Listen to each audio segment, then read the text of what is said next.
दोस्तों इस वीडियो में हम आपको छत्तीसगढ़ द्वारा जो छात्रावास अधीक्षक का एग्जाम हुआ है उसके क्वेश्चन पेपर को हम आपको सॉल्व करके दिखाने जा रहे हैं। यानी कि इस वीडियो में हम आपको कंप्यूटर संबंधी जो सामान्य ज्ञान से यहाँ पर क्वेश्चन आए हुए थे उसी का हम आपको यहाँ पर जो क्वेश्चन पेपर था उसी का सॉल्व क्वेश्चन पेपर को कंप्लीट सॉल्व करके दिखाने जा रहे हैं। तो दोस्तों अगर आप भी हॉस्टल ऑर्डर का एग्जाम दिलाए हुए हैं तो इस वीडियो को देखने के बाद आपको पता चल जाएगा कि जो यहाँ पर कंप्यूटर संबंधी जो जनरल नॉलेज का क्वेश्चन आया हुआ था उसमें आपका कितना क्वेश्चन सही हो रहा है। तो चलिए बिना टाइम वेस्ट किए इस वीडियो को स्टार्ट करते हैं।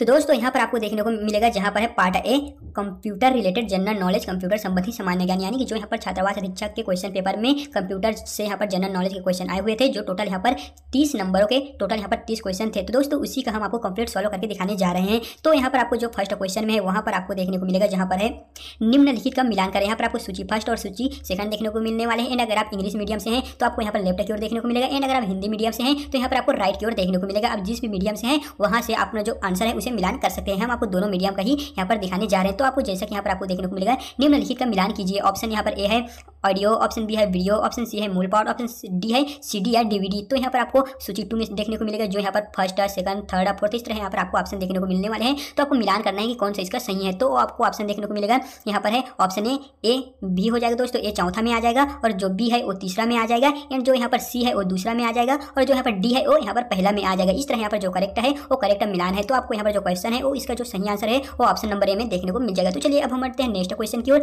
जहाँ पर आपको सेकंड नंबर के क्वेश्चन में देखने को मिलेगा निम्नलिखित में से कौन सा घटक जोड़ और घटाव संचालन करने के लिए प्रयुक्त जिम्मेदार है। तो इसका जो करेक्ट आंसर है वो है ऑप्शन नंबर ए दोस्तों अर्थमेटिक लॉजिक यूनिट, जिसे ALU के नाम से भी दोस्तों जाना जाता है। जब आप कंप्यूटर पढ़े होंगे यानी कि दोस्तों हम आपको इसका जो क्वेश्चन है उसका सिलेबस वाइज जो वीडियो में बताए हैं वहाँ पर हम आपको पढ़ाए हुए थे कि जो इसका जो यहाँ पर निम्नलिखित में से कौन सा घटक जोड़ और घटाव के लिए संचालन के लिए जिम्मेदार होते हैं। तो होता है ALU अर्थ लॉजिक यहाँ पर है अर्थमेटिक लॉजिक यूनिट, जो आपको यहाँ पर ऑप्शन नंबर ए इसका करेक्ट है।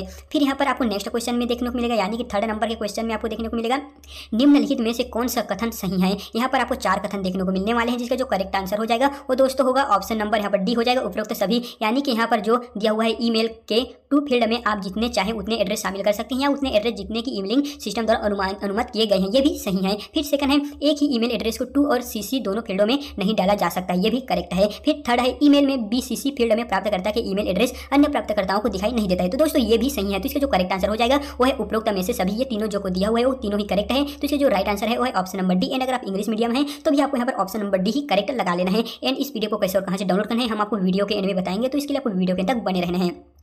फिर यहाँ पर आपको फोर्थ क्वेश्चन में देखने को मिलेगा निम्नलिखित मेमोरी माप इकाइयों को उनके आकार के अवरोही क्रम में व्यवस्थित कीजिए। यानी कि यहाँ पर आपको मेमोरी माप इकाई यहाँ पर क्वेश्चन पेपर में दिया हुआ है जिसका आपको अवरोही क्रम में मिलान करना है। तो इसका जो करेक्ट आंसर हो जाएगा वो है ऑप्शन नंबर ए। यहाँ पर दोस्तों आपको देखने को मिलेगा ECD AB, यही इसका जो करेक्ट आरोही क्रम है वहीं पर आपको व्यवस्थित करना है। तो आपको अपने क्वेश्चन पेपर में आपको जो OMR शीट है उसका मिलान कर लेना है कि आपने जो यहाँ पर टिक किए हुए हैं वो करेक्ट है या नहीं। एंड अगर आपने किसी क्वेश्चन के आंसर को गलत यहाँ पर टिक किए हुए हैं तो आप हमें कमेंट कर सकते हैं।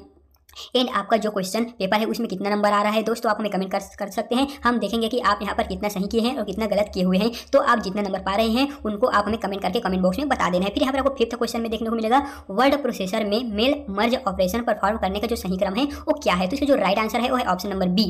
यानी कि आपको ऑप्शन नंबर में देखने को मिलेगा फर्स्ट में हो जाएगा इंसर्ट मर्ज फील्ड, सेकंड में हो जाएगा select start mail merger, third में हो जाएगा सिलेक्ट एंड एडिटिंग रिसिपिएंट्स और यहाँ पर आपको फोर्थ में देखने को मिलेगा वो है प्रीव्यू रिजल्ट एंड लास्ट में हो जाएगा फिनिश एंड मर्ज। यही मेल मर्ज ऑपरेशन परफॉर्म करने का जो सही क्रम है वो आपको देखने को मिलेगा ऑप्शन नंबर बी इसका करेक्ट ऑप्शन है। एंड अगर आप हिंदी इंग्लिश जो भी मीडियम से बिलोंग करते हैं ये दोस्तों ये वीडियो दोनों के लिए ही आपको यहाँ पर प्रोवाइड करके हमारे ग्रुप के द्वारा स्टडी के तौर पर बनाया हुआ है। एंड अगर हम किसी क्वेश्चन के आंसर को आपको गलत बता देते हैं तो व्यापम द्वारा जो क्वेश्चन का आंसर सही जारी किया जाएगा मॉडल आंसर में उसे ही आपको मानना है। ये हम आपको दोस्तों हमारे ग्रुप के द्वारा जो स्टडी के तौर पर एक बनाया हुआ आधार के तौर पर जो उत्तर है उसी को हम बता रहे हैं। एंड हमने किसी क्वेश्चन के आंसर को आपको गलत बता देते हैं तो उसे सही आंसर आप हमें कमेंट बॉक्स में कमेंट कर सकते हैं, लेकिन हम जो आपको क्वेश्चन का आंसर बता रहे हैं वो बिल्कुल सही है। तो यहाँ पर आपको 6 नंबर के क्वेश्चन में देखने को मिलेगा निम्नलिखित में से CD DVD का सामान्य उपयोग कौन सा है। तो इसका सही आंसर है ऑडियो विजुअल संग्रहण। CD कॉम्पैक्ट डिवाइस और DVD डिजिटल वीडियो डिस्क का जो सामान्य उपयोग होता है वो ऑडियो विजुअल संग्रहण होता है, जो यहाँ पर ऑप्शन नंबर ए में आपको देखने को मिल जाएगा। फिर यहाँ पर आपको नेक्स्ट क्वेश्चन 7 नंबर में देखने को मिलेगा निम्नलिखित में दोस्तों यहाँ पर आपको नेक्स्ट में देखने को मिलेगा जैसा कि यहाँ पर है निम्नलिखित में से ट्यूब यानी कि यूट्यूब के जो सही उपयोग है वो कौन है। तो ऑप्शन नंबर सी इसका करेक्ट है ए और बी और सी दोनों, यानी कि वीडियो स्ट्रीमिंग, व्यक्तिगत वीडियो अपलोड करना और लाइव प्रसारण देखना, ये तीनों ही इसका करेक्ट आंसर है जो यूट्यूब का उपयोग करने के लिए हम इसका उपयोग करते हैं। एंड है ईमेल भेजना, तो ईमेल भेजना हम यूट्यूब के माध्यम से ईमेल नहीं भेज सकते हैं, सिर्फ हम यूट्यूब के माध्यम से कमेंट कर सकते हैं। तो दोस्तों ये गलत हो जाएगा। एंड यहाँ पर जो लिखा हुआ है option number C A B and C दोनों, तो ये तीनों ही इसका करेक्ट आंसर है। फिर यहाँ पर आपको नेक्स्ट 8 नंबर के क्वेश्चन में देखने को मिलेगा जहां पर है निम्नलिखित कथनों पर विचार करें और नीचे दिए गए विकल्पों में से सही उत्तर चुनें। यहाँ पर आपको कुछ कथन दिया हुआ है जिसे आपने एग्जाम देते हुए पढ़े होंगे, तो इसका हम आपको सिर्फ करेक्ट आंसर बता देते हैं। तो करेक्ट आंसर हो जाएगा ऑप्शन नंबर ए, एएस और आर दोनों सही हैं और आरएएस का सही स्पष्टीकरण है। इस तरह यहाँ पर आपको जो करेक्ट आंसर है उसी के बारे में हम आपको बता रहे हैं। ज़्यादा हम आपको वीडियो को लंबा करके नहीं दिखा रहे हैं, हम आपको शॉर्टकट में इसका जो करेक्ट आंसर है उसके बारे में हम आपको जल्दी जल्दी बता देते हैं, ताकि इसके बाद हम आपको और जो सामान्य हिंदी, सामान्य अंग्रेजी, बाल विकास, इस तरह और जो क्वेश्चन पेपर में दोस्तों सिलेबस वाइज और क्वेश्चन पेपर आया हुआ है उसको हम आपको और सोल्व करके दिखाएंगे। तो हम आपको वीडियो में जल्दी जल्दी यहाँ पर बताने जा रहे हैं। तो नेक्स्ट में आपको देखने को मिलेगा इंकजेट प्रिंटर की, यहाँ पर जो प्रिंटर है इंकजेट, उसकी मुद्रण गति को मापने के लिए निम्न में से हम किसका उपयोग करेंगे। ऑप्शन यहाँ पर करेक्ट है वो है ऑप्शन नंबर बी, लाइन प्रति, यहाँ पर लाइन पर मिनट, यही इसका करेक्ट आंसर है जो हम प्रिंटर की, इंकजेट प्रिंटर की मुद्रण गति को मापने के लिए प्रयोग करेंगे। फिर यहाँ पर आपको 10वें नंबर के क्वेश्चन में देखने को मिलेगा, जिस क्वेश्चन है निम्नलिखित में से कौन से समूह केवल इनपुट डिवाइस है। तो इसका करेक्ट आंसर है ऑप्शन नंबर यहाँ पर सी हो जाएगा। थर्ड और फोर्थ यहाँ पर दोनों, यानी कि mouse, keyboard, scanner, joystick, light pen और है mouse, keyboard, trackball, touch screen, microphone, ये दोनों ही इसका करेक्ट है जो यहाँ पर केवल इनपुट डिवाइस के लिए हम प्रयोग करते हैं। फिर केवल इनपुट डिवाइस ये हैं। फिर आपको 11 नंबर के क्वेश्चन में देखने को मिलेगा, नीचे दिए गए प्रश्न में दो कथन दिए गए हैं, एक को क्रमशः अभिकथन एएस व दूसरे को आर कहा गया है। तो इसका जो करेक्ट आंसर हो जाएगा वो ऑप्शन नंबर देखने को मिलेगा एएस व आर दोनों सही है, लेकिन यहाँ पर आर एस का यहाँ पर दोनों सही है, लेकिन आर और एएस का सही यहाँ पर व्याख्या नहीं है। तो इसका जो करेक्ट आंसर है वो है ऑप्शन नंबर बी। फिर आपको यहाँ पर नेक्स्ट क्वेश्चन में देखने को मिलेगा, जहाँ पर 12वें नंबर का क्वेश्चन है, निम्न में से कौन सा फंक्शन एमएस एक्सेल में खाली सेल्स को काउंट करने के लिए उपयोग हो है, यहाँ पर उपयोग हो रहा है या फिर दोस्तों उपयोग है। तो इसका जो करेक्ट आंसर हो जाएगा वो है ऑप्शन नंबर डी, यहाँ पर हो जाएगा कॉन्टेम्पटी, यानी कि जो यहाँ पर आपको देखने को मिलेगा ऑप्शन नंबर डी, यही इसका करेक्ट आंसर है। फिर यहाँ पर आपको नेक्स्ट क्वेश्चन में देखने को मिलेगा, मल्टीमीडिया का मुख्य उपयोग क्या है। तो इसका करेक्ट आंसर है प्रस्तुतियाँ बनाना। जो मल्टीमीडिया का जो मुख्य वर्ग होता है वो है क्रिएटिंग प्रेजेंटेशन, प्रस्तुतियाँ बनाना, यही इसका करेक्ट आंसर है। फिर आपको यहाँ पर नेक्स्ट क्वेश्चन में देखने को मिलेगा 14 नंबर में, जहाँ पर है निम्न में गवर्नमेंट पोर्टल व उनके उद्देश्यों का मिलान कीजिए, यानी कि आपको जो गवर्नमेंट पोर्टल है, गवर्नमेंट वेबसाइट है, उनका और उनके उद्देश्यों का आपको मिलान करता है। तो सूची में आपको यहाँ पर सूची 1, सूची 2, दो यहाँ पर दो तरह की आपको सूची देखने को मिलेगा, जिसका जो करेक्ट आंसर हो जाएगा वो है ऑप्शन नंबर यहाँ पर ए हो जाएगा। फोर्थ, थर्ड, फर्स्ट और सेकंड, इस तरह आपको वहाँ पर गवर्नमेंट पोर्टल और उनके जो उद्देश्य है, जिनके उद्देश्य से उस पोर्टल को बनाया गया है, तो आपको उसका वहाँ से मिलान कर लेना है।